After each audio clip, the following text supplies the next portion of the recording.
L'invité du grand entretien est avocat et depuis janvier 2020, recteur de la mosquée de Paris, après avoir succédé à Dalil Boubaker, dont il fut le fidèle collaborateur pendant plus de 20 ans. Notre invité est aussi auteur. Il vient de publier un ouvrage qui fera date, Manifeste contre le terrorisme islamique. Écoutez-moi, point d'exclamation, paru aux éditions Éric Bonnier. Bonjour Shems Eddine Hafiz. Bonjour. Et merci infiniment d'avoir accepté l'invitation de Radio J à ce grand entretien. Merci beaucoup. Alors, pendant plusieurs années, beaucoup se sont interrogés sur le silence des autorités musulmanes face au terrorisme. Aujourd'hui, une voix a brisé ce silence, c'est la vôtre. Alors, à votre avis, pourquoi a-t-il fallu si longtemps pour que cette prise de parole courageuse soit audible? Écoutez-moi d'ailleurs, écrivez-vous en titre de votre manifeste. Alors je crois que on a toujours dénoncé d'abord les actes terroristes, les tragédies humaines qui ont été commises au nom de l'islam. Mon prédécesseur l'a fait, moi-même je l'ai fait, et dans mon manifeste que vous présentez, je dis que notre voix était inaudible. Alors peut-être qu'il fallait utiliser un ton, je dirais, plus fort, plus clair. Mais voilà, donc je l'ai fait. On ne doit pas trop se lamenter de ce retard, mais regardons à la fois le présent et l'avenir. C'est capital pour nous parce que de toutes les manières, nous sommes à des moments décisifs de notre vie en société, dans la société française, mais en même temps un peu partout dans le monde, où l'islamisme fait des ravages. Et donc, vous savez, j'ai utilisé cette malheureuse date d'anniversaire du 11 septembre 2001, mais dès mon arrivée à la Grande Mosquée de Paris, d'abord, j'ai voulu créer un vrai lien de confiance avec les imams, qui pour moi sont comme les rabbins dans le judaïsme ou les curés dans le catholicisme ou les pasteurs dans le protestantisme, dans les religions monothéistes. L'homme de Dieu est important à entendre et à écouter. Donc, j'ai voulu passer un pacte avec les imams en leur disant que j'étais un laïc, j'étais, comme vous l'avez dit, un avocat, mais ça fait très longtemps que je travaille dans cette mosquée de Paris en tant qu'avocat conseil. Et j'ai estimé qu'il fallait vraiment donner la parole aux imams aussi. Et je me suis proposé comme étant leur porte-voix. Et donc, dès mon installation, le 11 janvier 2020, j'ai immédiatement fait un travail avec eux qui était un fascicule intitulé « Les 20 recommandations de la Grande Mosquée de Paris en matière de prévention de la radicalisation ». Parce que je trouve que les dérives aujourd'hui que nous vivons dans notre religion musulmane sont trop graves, qu'il faut aujourd'hui essayer de les arrêter. Comment les arrêter? Il faut d'abord que les imams puissent s'exprimer. Et vous avez raison que l'expression est importante. Et donc je leur ai demandé de faire avec moi un travail de contre-discours. Parce que aujourd'hui, on ne peut pas dire que toutes les actions terroristes qui ont été commises au nom de je ne sais quoi. Oui, ça a été fait au nom de ma religion. Et à ce titre-là, j'explique et je martèle qu'il faut absolument d'abord démontrer qu'il y a un dévoiement, il y a une instrumentalisation à la fois de la parole coranique et qu'il faut aujourd'hui donner le contre-argumentaire. Il faut montrer quel est le sens réel de ce qu'a voulu au 7e siècle Dieu lorsqu'il a révélé aux prophètes de l'islam ce Coran. C'est ça le message important. Alors, à l'origine de votre manifeste, qui a été encore une fois salué par beaucoup comme un livre qui fera événement, cette question choque, l'islam engendre-t-elle cela engendre-t-il la violence? Donc question, vous le disiez à l'instant, que vous avez posée à 160 imams, je crois, tous rattachés à la Grande Mosquée de Paris. 20 ans après, on le disait aussi symboliquement au 11 septembre 2001 à New York, et alors que s'est ouvert le procès des attentats du 13 novembre 2015 à Paris. Est-ce que vous avez rencontré des résistances de la part des imams ou de certains imams face à cette démarche un peu coup de poing? Non, franchement, pas du tout. Tous les imams sont, et je vais aller plus loin, toute la communauté musulmane vit très très mal ces crimes abominables qui ont été commis au nom de notre religion. Ça, vraiment, je veux également que vos auditeurs l'entendent. Nous vivons une double peine. En tant que citoyens d'abord, parce que nous sommes écœurés, nous sommes scandalisés par ce qui arrive dans notre pays. Et puis, surtout les actions qui ont concerné d'abord Charlie Hebdo et puis l'hypercacher. Nous avons vécu de manière très douloureuse cette situation. D'abord en tant que citoyen, mais en même temps, en tant que musulman. Vous ne pouvez pas imaginer la douleur que nous ressentons lorsque un terroriste utilise les mêmes préceptes que moi, la même croyance en un Dieu unique qu'on appelle Allah. Vous croyez franchement que nous le vivons sereinement? C'est terrible. Alors justement, peut-être qu'il manquait cette voix pour condamner de manière très claire ces actes de terrorisme, dissocier ce terrorisme islamiste, cet islamisme politique, on y reviendra, de l'islam et de la religion musulmane. Et peut-être qu'aussi, effectivement, le contexte n'était pas au rendez-vous. Peut-être que effectivement cette voix n'a pas été entendue suffisamment. Ouais. Mais je peux vous dire, pour répondre directement à votre question, au contraire, il y a eu un enthousiasme très fort de la part des imams qui ont, et je tiens aujourd'hui devant vous à vraiment leur rendre hommage et à les saluer, parce que sans eux, j'aurais jamais pu faire ce travail.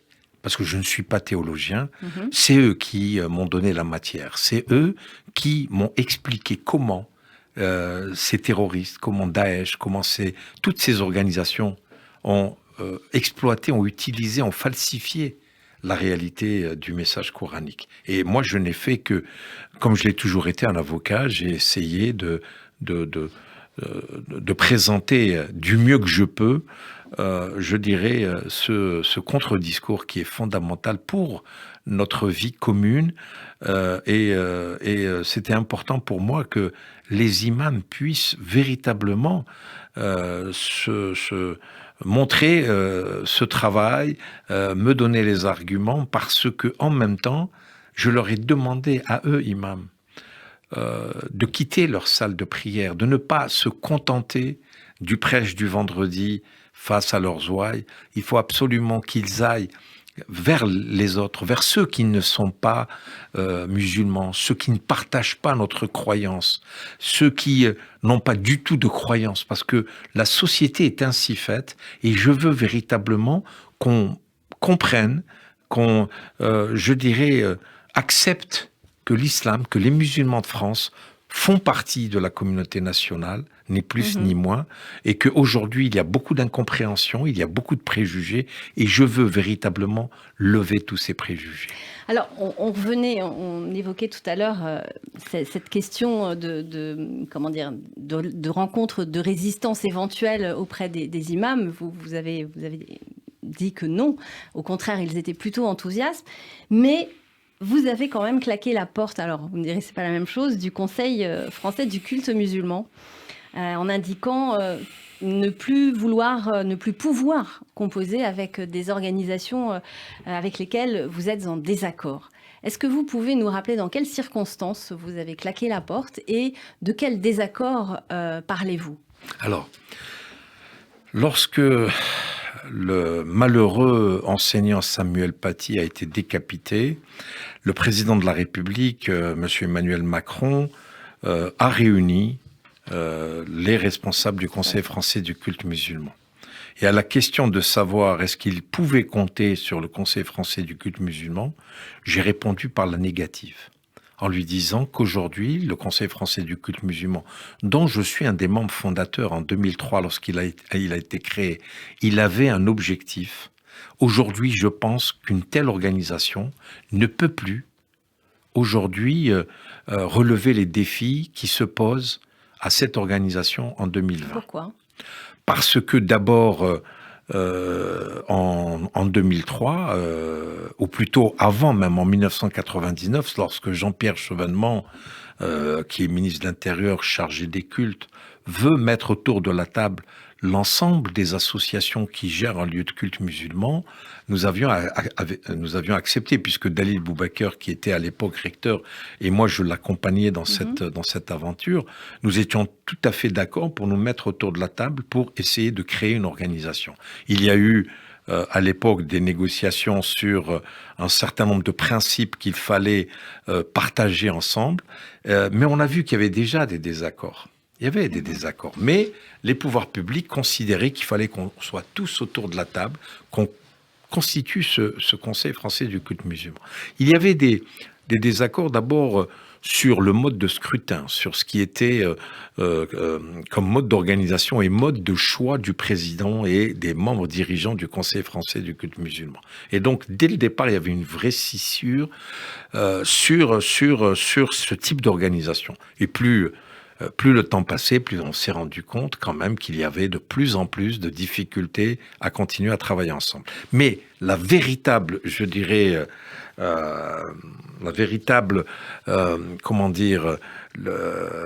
épreuve que nous avons vécue ensemble, c'était de répondre au président de la République qui voulait absolument qu'on mette en place un Conseil national des imams et au préalable signer une charte des valeurs qui engageait chaque fédération qui composait le CFCM à montrer d'abord que nous étions des citoyens.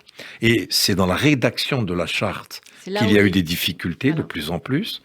Sur 8 fédérations, il y en a eu 5 qui ont signé, dont 3, et donc 3 ont refusé de signer cette charte. Et à partir de ce moment-là, moi personnellement, j'ai considéré qu'il y avait dans ce travail énormément de non-dits, et je me suis dit, vous savez, en tant que recteur de la Grande Mosquée de Paris, j'ai accepté cette fonction alors que j'étais pratiquement à la fin de ma carrière d'avocat, et j'aurais pu prendre ma retraite tout simplement comme tout le monde. Mais j'ai décidé de relever le défi, et je ne pouvais pas aller me cacher derrière n'importe quel prétexte pour dire qu'il ne fallait pas aujourd'hui assumer ma responsabilité entière. Et à ce titre-là, j'ai expliqué à la fois au pouvoir public qu'il fallait savoir choisir ses représentants du culte et qu'il fallait arrêter aujourd'hui de faire de la politique à travers le Conseil français du culte musulman. Voilà les raisons pour lesquelles j'ai décidé à un moment donné, parce que je voulais avoir ma liberté, à la fois d'expression, sinon j'aurais jamais pu écrire ce manifeste.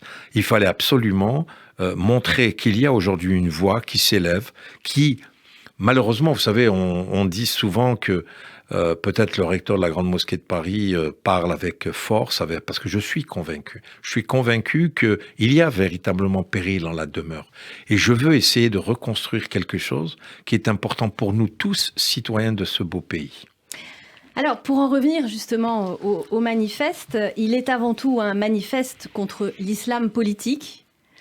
Vous écrivez d'ailleurs que chercher à s'accommoder avec l'islam politique, c'est s'exposer au terrorisme islamique. Pour vous, tous les partis islamistes se valent aujourd'hui ? Tous, sans exception. Des talibans, ils sont simplement sur un curseur à des degrés différents, bien évidemment. Mais à partir du moment où on est un parti islamiste, on a une idéologie, on a une ADN qui ne peut pas, aujourd'hui, s'adapter aux réalités de la société dans laquelle nous vivons. Parce que une idéologie politique, quelle qu'elle soit tirée de l'islam ou d'une autre philosophie quelconque, a pour essence une forme de totalitarisme. Alors que l'islam, c'est tout le contraire de cela.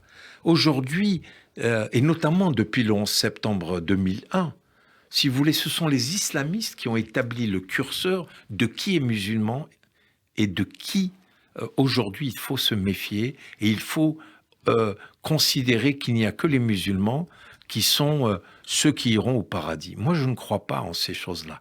Parce qu'il y a des versets coraniques qu'on a étouffés, qu'on a cachés.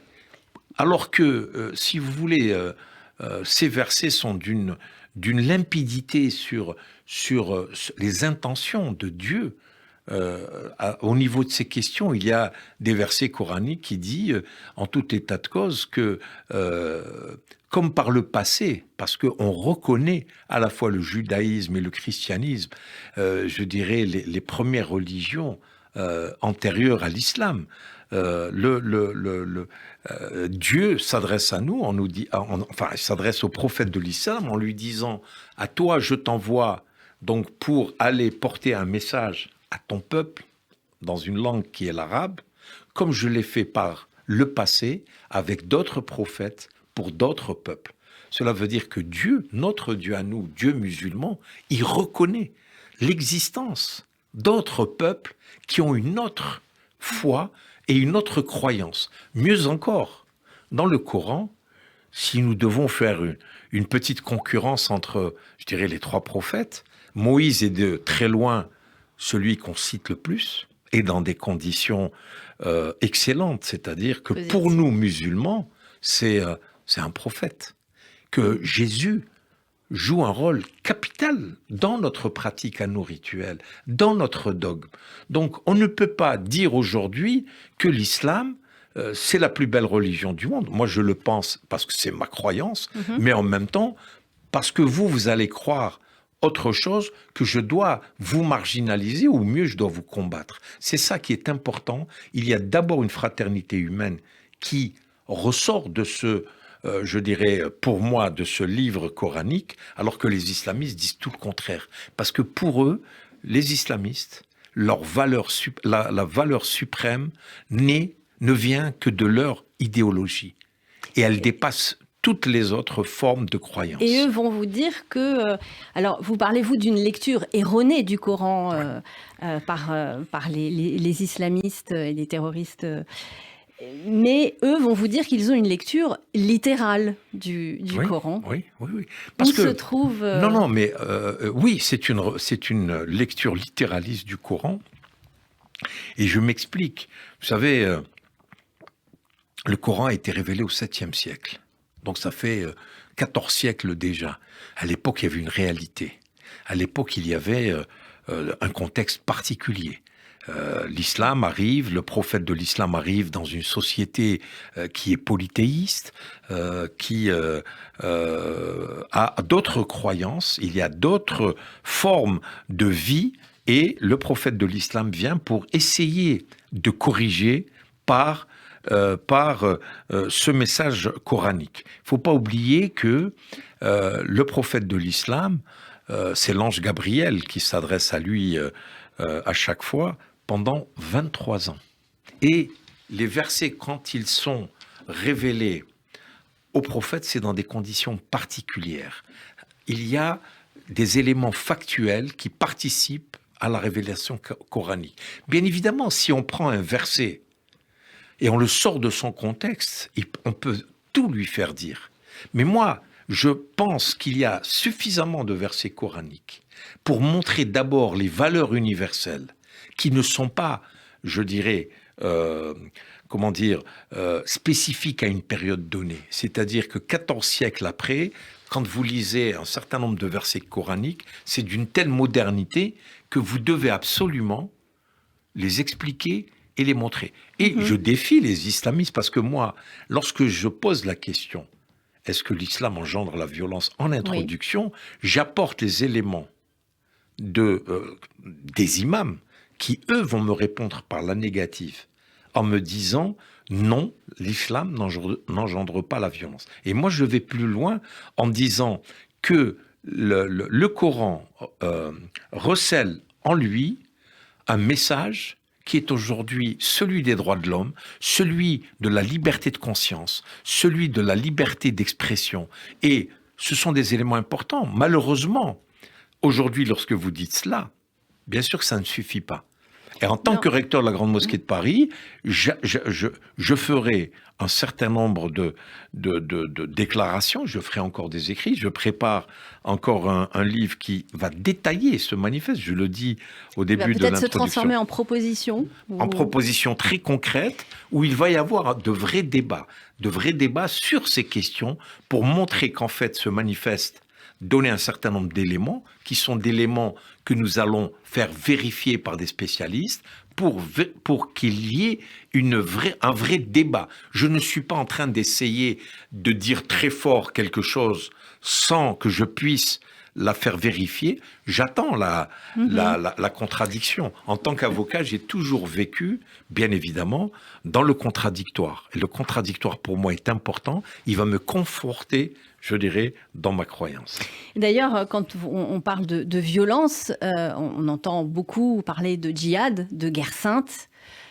Et vous dites que c'est effectivement une traduction plutôt malhonnête. Absolument. Absolument.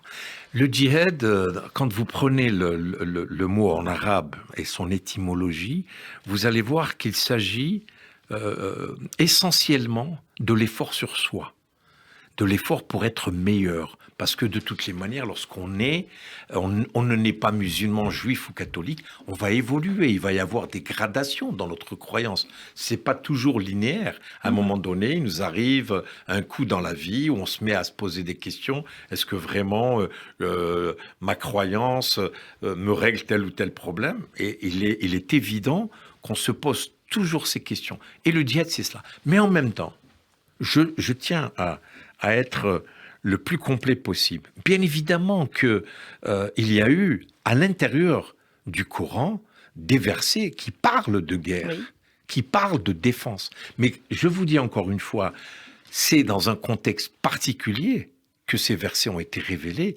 Aujourd'hui, 14 siècles après, est-ce qu'il faut qu'on les prenne à la lettre? Non, pas du tout. C'est peut-être ce qu'il va falloir expliquer dans un deuxième temps. Absolument. Shems Eddine Hafiz, je vous propose de marquer une pause et on se retrouve tout de suite après. Merci beaucoup, merci.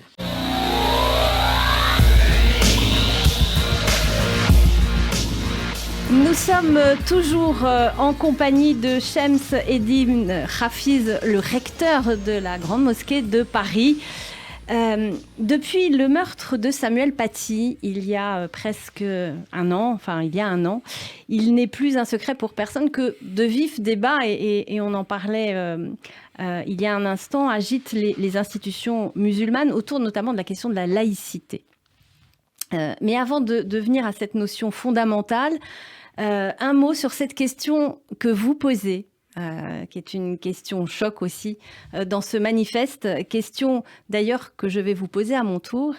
Que dire à l'enfant de Samuel Paty, écrivez-vous, quand il grandira et qu'il apprendra qu'un homme a décapité son père au nom de l'islam? C'est pour moi un moment d'émotion. Parce qu'on m'avait dit que cet enfant avait 7 ans. Je pense à lui et je pense également aux enfants des pauvres femmes qui ont été tuées dans la basilique de Nice, qui eux aussi étaient en bas âge. Et je pense à toutes les victimes. Récemment, la semaine dernière, j'ai invité à la Grande Mosquée de Paris les membres de ce qui va être bientôt le mémorial des victimes du terrorisme. Et toutes, sauf quelques exceptions, il y en a, notamment, je pense à un confrère à moi qui a perdu son fils au Bataclan. J'ai rencontré à plusieurs reprises un jeune homme, Simon, qui a été la première victime, qui a malheureusement croisé la route des tueurs, des frères Kouachi, au moment où ils entraient dans le siège de Charlie Hebdo. Donc je pense à toutes ces victimes. Bien évidemment, un enfant de 7 ans, et je l'imagine un jour venir taper à la porte de la Grande Mosquée de Paris et de m'interpeller, c'est pour moi une question importante parce que je pense également aux personnes qui sont sorties hébétées de des immeubles, des Twin Towers, qui ont vécu un drame aussi, ce fameux en septembre 2001. Puis n'oublions pas Toulouse, puisqu'on revient aussi absolument. En France, vous imaginez quand je vois qu'on a tué à bout portant sur un enfant parce qu'il était juif. Je trouve ça terrible. Et nous vivons, et je me permets de parler de nous parce que ça ne me concerne pas à moi. Et je veux que, franchement, vous m'écoutiez et que vous me croyiez. Écoutez-moi. Absolument, que la communauté musulmane dans son ensemble vit cette tragédie parce que c'est au nom de notre Dieu, au nom de ce que nous avons de plus sacré, que ces personnes ont perdu la vie. Il y a des familles, des victimes qui vivent terriblement ces situations. Et je ne sais pas ce que je pourrais leur dire. Leur dire simplement. Et vous savez que j'ai eu l'occasion de rencontrer la maman de Ilan Halimi à l'Assemblée nationale. Enfin, il y avait une... Et j'ai été la voir.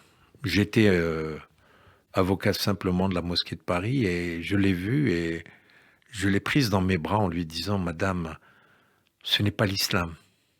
Elle m'a regardé, elle m'a dit « Vous savez, je le sais, je viens du Maroc, je suis juive marocaine et je sais que l'islam ne permet pas ce genre de choses. » Et je souhaiterais vraiment que les personnes qui nous entendent croient en la sincérité de mon message.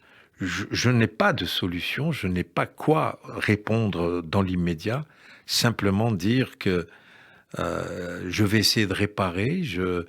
Vous savez, le premier jour de ma conférence de presse, au moment de mon installation, j'ai eu un mot pour les victimes. D'abord leur disant que je m'inclinais devant leur douleur, devant leur chagrin, devant la perte d'un être cher. Je suis à leur côté et je partage cette douleur. Pour le moment, c'est tout ce que je peux dire. Revenons-en à la laïcité, ce pilier de notre République. Et cette question qui est aussi celle d'un débat auquel vous avez assisté il y a quelques mois au nom d'une association pour laquelle on reviendra. Pourquoi la laïcité est-elle un champ de bataille ? Je vous pose la question. Parce que d'abord, à mon avis, elle est pour beaucoup incomprise. Vous savez, je parlerai d'abord des musulmans dans les pays musulmans. Pour la plupart, ils considèrent que la laïcité est une forme d'athéisme.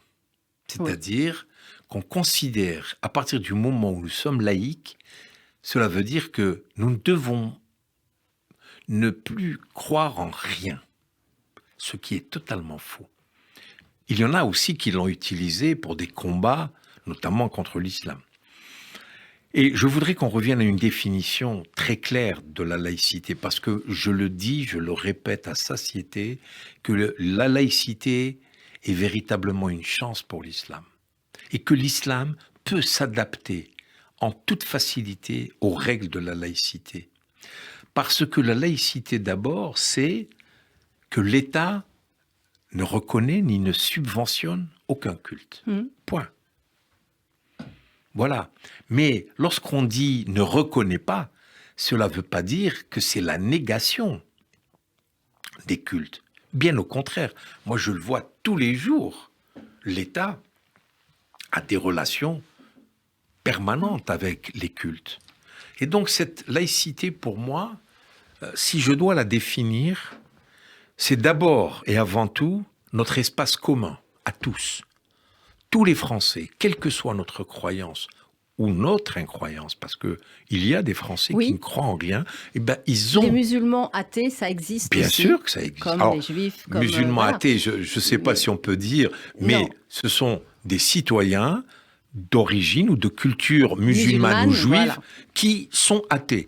Eh bien, tant mieux.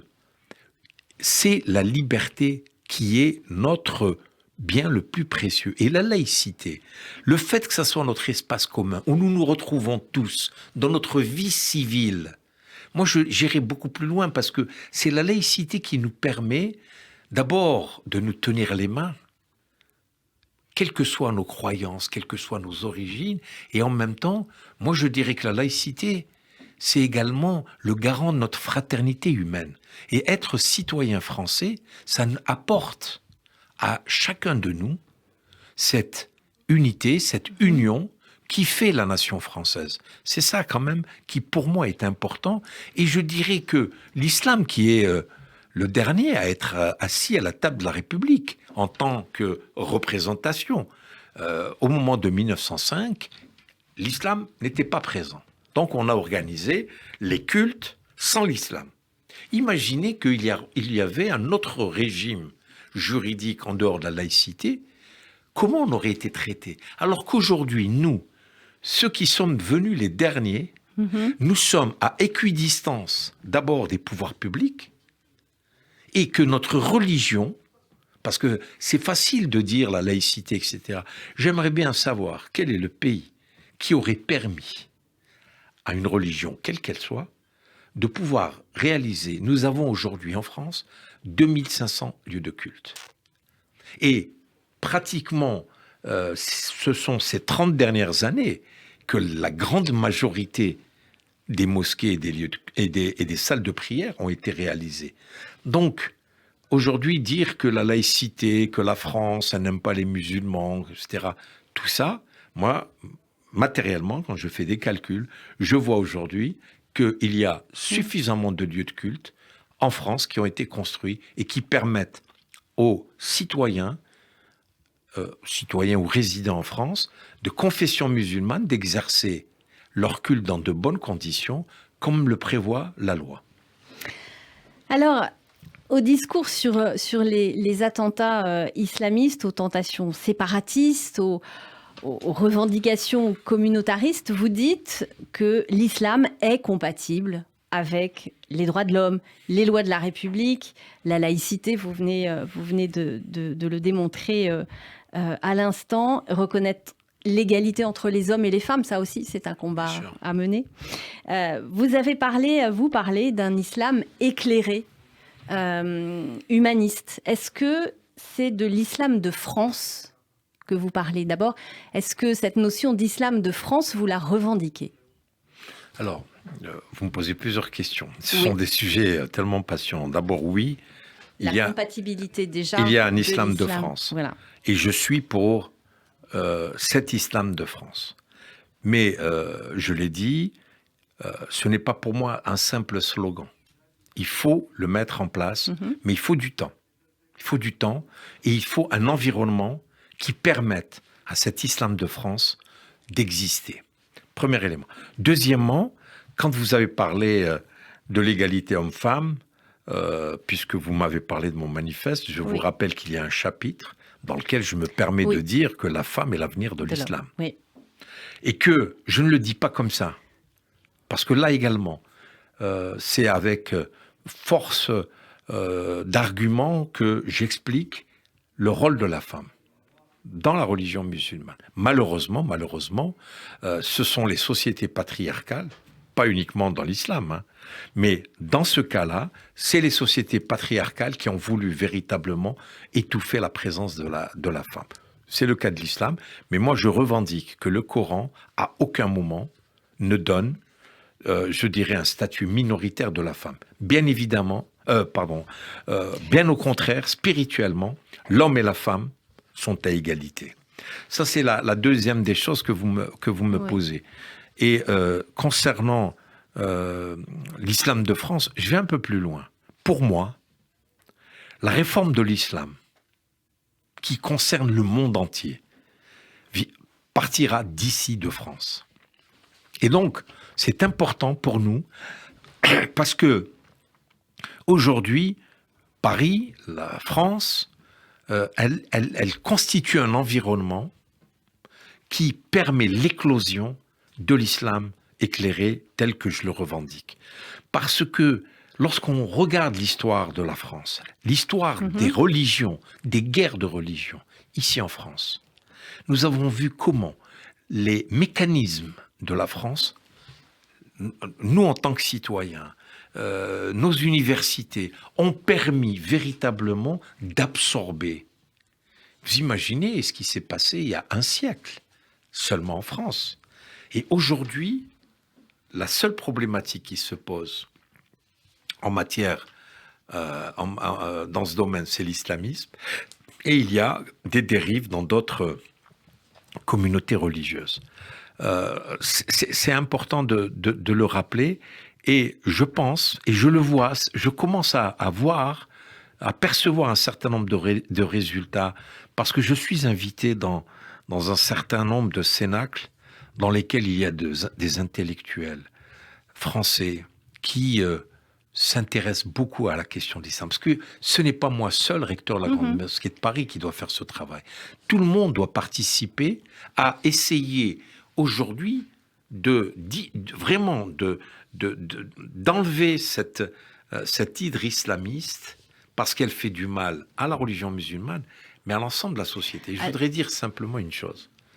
Moi, je suis quand même extrêmement heureux de voir que malgré toutes les attaques que la religion musulmane aujourd'hui subit, lorsqu'il y a eu l'affaire de Samuel Paty et toutes les autres attaques, il y a eu des policiers qui ont été tués, une femme policière à Rambouillet qui a été assassinée lâchement en allant payer son parc-mètre, etc. Tout ça aurait pu faire réagir les Français, non musulmans. Et pourtant, je vois toujours qu'il y a beaucoup de bienveillance de la part des Français, en se disant, oui, ce ne sont pas les musulmans qui sont en cause, c'est une autre forme. Et moi, j'essaye de mettre du doigt ce qui est aujourd'hui notre fléau commun. C'est l'islamisme qu'il faut combattre sans aucune ambiguïté.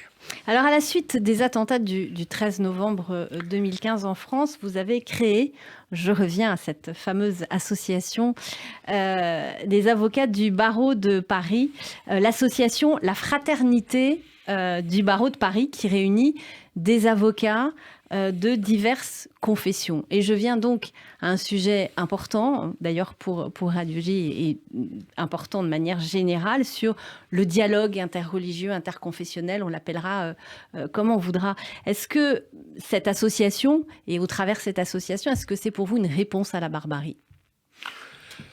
C'est une réponse et en même temps un questionnement. Le vendredi 13 novembre, dans la soirée, j'ai appelé tous mes confrères. Bien évidemment, je n'ai pas pu toucher mon confrère de confession juive. C'était Ariel Goldman Shabbat, que j'avais appelé puisqu'il y avait Shabbat.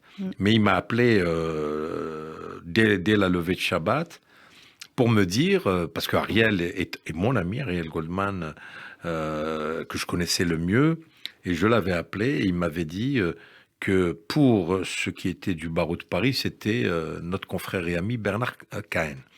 Et donc nous avons constitué cette association et nous avons fait beaucoup de choses ensemble au barreau de Paris. À la fois on a visité nos lieux de culte respectifs, nous avons sensibilisé tous les avocats pour leur dire qu'on ne peut pas aujourd'hui regarder cette barbarie se faire devant nous sans aucune réaction. Et bien évidemment que, au-delà de mes activités d'avocat, la fraternité du barreau a permis, vous savez, il y a même le père d'Olivier Cousy, l'actuel bâtonnier de Paris, qui avait 67 ans de barreau et qui me disait bravo Shams, aujourd'hui, grâce à toi, on parle de religion sans se taper dessus. Et je trouvais que c'était une vraie réussite pour nous tous. Mais en même temps, à côté, et depuis que je suis recteur, je n'arrête pas de renforcer nos relations avec les autres cultes. Récemment, j'étais à la synagogue. Alors, à Lille. À Lille. Voilà. Et où il y avait une très très belle conférence. Et la avec synagogue, Raïm Korchia, tous les représentants des cultes. Il y avait l'archevêque de Lille, il y avait Monseigneur Ulrich, le pasteur de le pasteur Ulrich, et il y avait Élie Korchia et le grand rabbin. Et le grand rabbin nous avait annoncé l'élection d'Eli Korshia et sous la forme de la boutade telle que nous le connaissons, Chaim, il nous a dit « Je serai très vigilant, comme Dupontet et Dupondé dans Tintin et Milou, je serai très exigeant lorsque vous appellerez le nouveau président du consistoire Eli Korshia et Chaim Korsia. Donc faites la différence. Attention, demain vous vous appelez Eli Korsia ou Chaim Korsia. Je serai extrêmement vigilant. Mais ça ne suffit pas. Ça ne suffit pas. Bien sûr que Il non. faut aujourd'hui que nous demandions à tout le monde de s'intéresser à la rencontre des uns et des autres parce que, oui, nous les religieux, nous nous rencontrons, nous nous entendons sur un certain nombre de choses. Nous savons quels sont les sujets qui fâchent et on ne les aborde pas. Mais pour notre vie en commun, il est important de multiplier les actions. Par exemple, ce vendredi, donc, je vais recevoir une délégation juive qui va venir pour voir comment se tient la prière collective du vendredi. Et le lendemain... À la mosquée de Paris. À la mosquée de Paris. Et le lendemain, j'ai 5 imams que j'ai désignés qui vont aller visiter la synagogue le samedi pendant Shabbat pour voir comment, je dirais, les pratiques rituelles s'effectuent de part et d'autre. Il faut le faire également avec les catholiques, avec les protestants, le faire avec tout le monde, à quelque niveau que ce soit.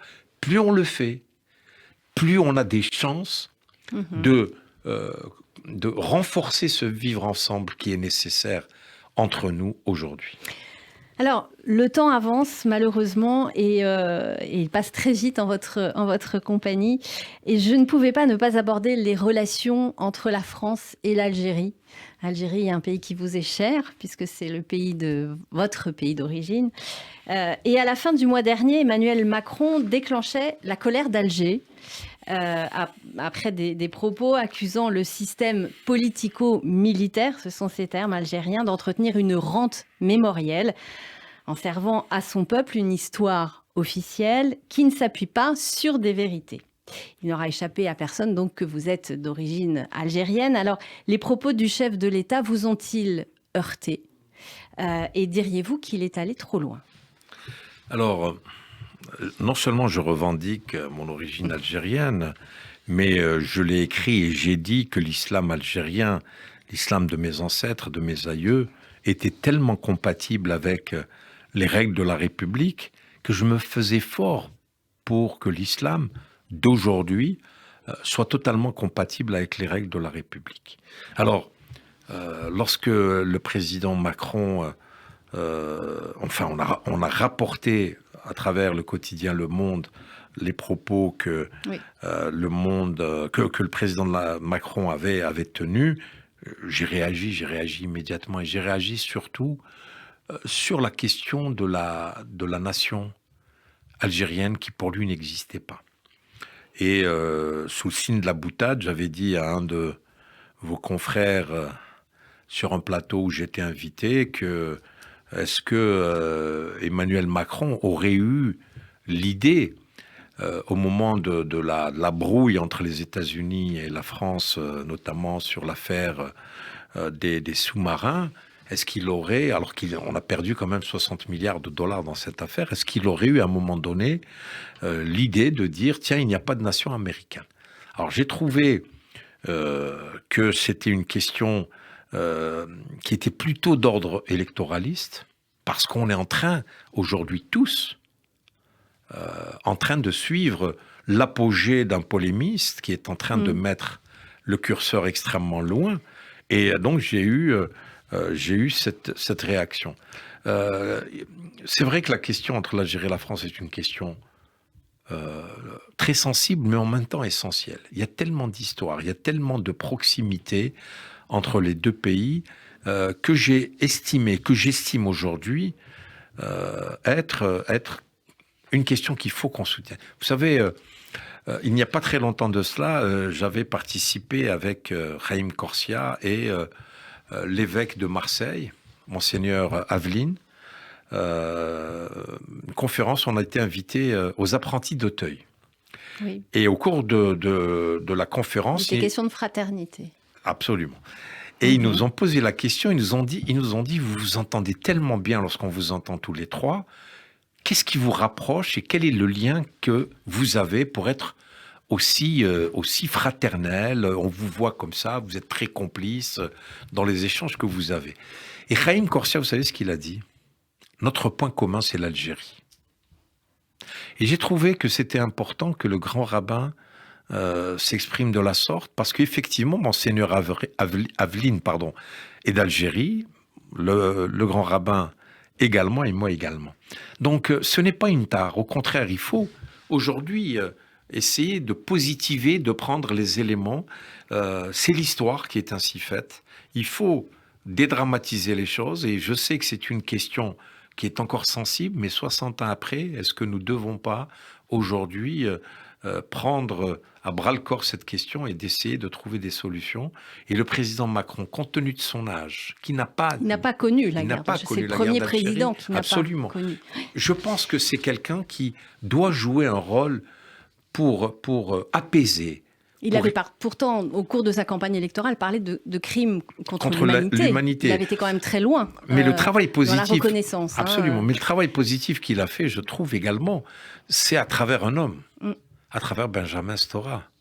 Benjamin Stora, qui l'a confié une mission, qui aujourd'hui peut essayer de concurrencer Benjamin Stora sur la connaissance parfaite de l'Algérie. Shems Eddine Rafiz, une dernière question avant de terminer notre entretien.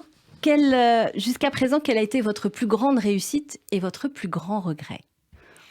Vous avez très peu de temps pour répondre. Ma plus grande réussite, je ne l'ai pas encore atteinte, mais je pense que je pourrais l'atteindre, c'est de faire en sorte que la religion musulmane soit vraiment acceptée dans notre pays.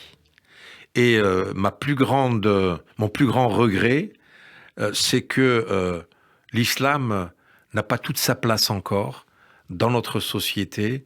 J'aurais peut-être dû parler un peu plus tôt. Shems Eddine Rafiz, merci infiniment et à très bientôt sur Radio J. Merci beaucoup de votre invitation.